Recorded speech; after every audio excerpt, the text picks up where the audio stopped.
Hello everyone, this is Av Resnick with NRG Real Estate Services here in Longmeadow, Massachusetts. I'm a licensed realtor in Massachusetts and Connecticut.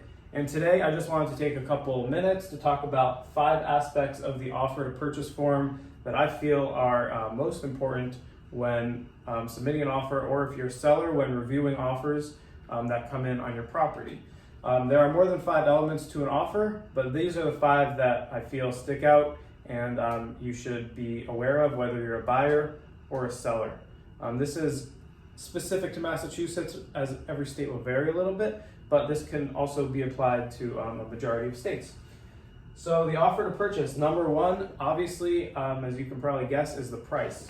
So this one's relatively self-explanatory. The amount that you offer to purchase the property, whatever property you're pursuing, that's going to be one of the main factors that the seller is going to consider when they're reviewing all the offers on the property. So whether you're going above asking price, below it, depending on the market you're in, how long the property's been sitting on the market, the price that you are offering to the seller is going to be one of the primary factors in your offer. Number 2, we have the closing date. So oftentimes the seller will need to be out of a property, or they want to be out of a property by a certain time so they can make their next move, depending what that is. So the closing date, sometimes it takes 30 days, sometimes 45. It could be less, it could be more, depending on what comes up during the transaction. But the closing date is something you want to keep in mind. And if you're a buyer, you might want to have your agent ask the seller if there's a specific date in mind that they would like to close on, because that can really affect their schedule, and especially if they're moving somewhere else, they kind of need everything to line up well. So number 1, we have the price, how much you're offering to buy the property for, and number 2, the closing date, the date that you anticipate to close on the property. Number 3, we have contingencies. Now this can include a variety of contingencies. It could be a home inspection, it could be termites or other wood destroying insects, it can be an appraisal. There's a lot of variables, but sellers and their agent look at contingencies to, especially if there's multiple offers, they'll look at the different offers and the contingencies, and if one offer has no contingencies and one offer has a whole bunch of them, they're going to take that into consideration when they're looking at the offers. So obviously it's great to have a home inspection, and if you're getting financing, you're going to have an appraisal done. But for example, if someone's offering cash for a property, they can waive the appraisal, and then there's no appraisal contingency. If they're paying cash, they can also, they might want to waive the home inspection. So if they're doing that, they're putting themselves in a very good position by waiving all those potential contingencies, as these can be areas that make other things arise during a transaction that might either slow things down or even cause it to have some other issues.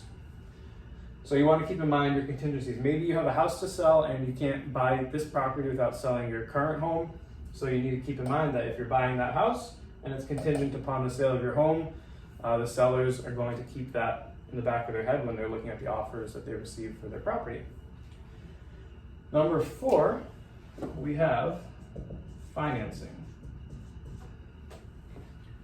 So financing, perhaps you're taking out a mortgage, a loan for the property that you want to purchase.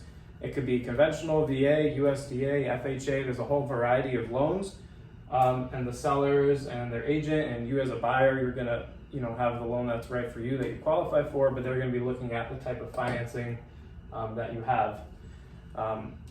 It's depending on the market, you might have an easier time depending on on the type of loan that you have.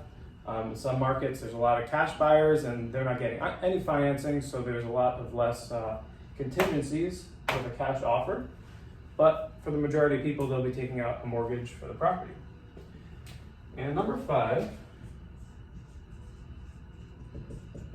is deposit. So when you're going to purchase a property, you're going to be giving the seller a good faith deposit. This is kind of it's not your down payment on the home, but it's a deposit saying that you're serious about purchasing this property. And if you were to back out of the transaction at a point where you're not supposed to, the seller can often keep your deposit because of the way you backed out where you're not supposed to back out in the transaction. So it's kind of the good faith safety deposit that the seller can keep as like their for the damages, I guess you could say. So your deposit is important because usually the more you put down for your deposit, that shows that you're really a serious buyer and you want that property.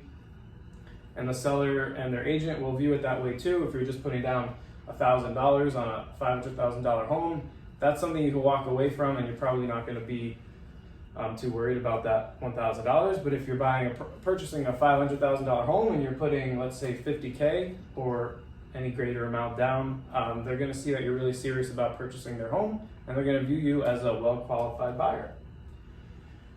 So again, just to go over the anatomy of an offer, you can call it.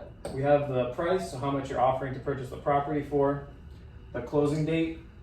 So you want to be on the same page as the seller and see if you can figure out a date that works for both of you.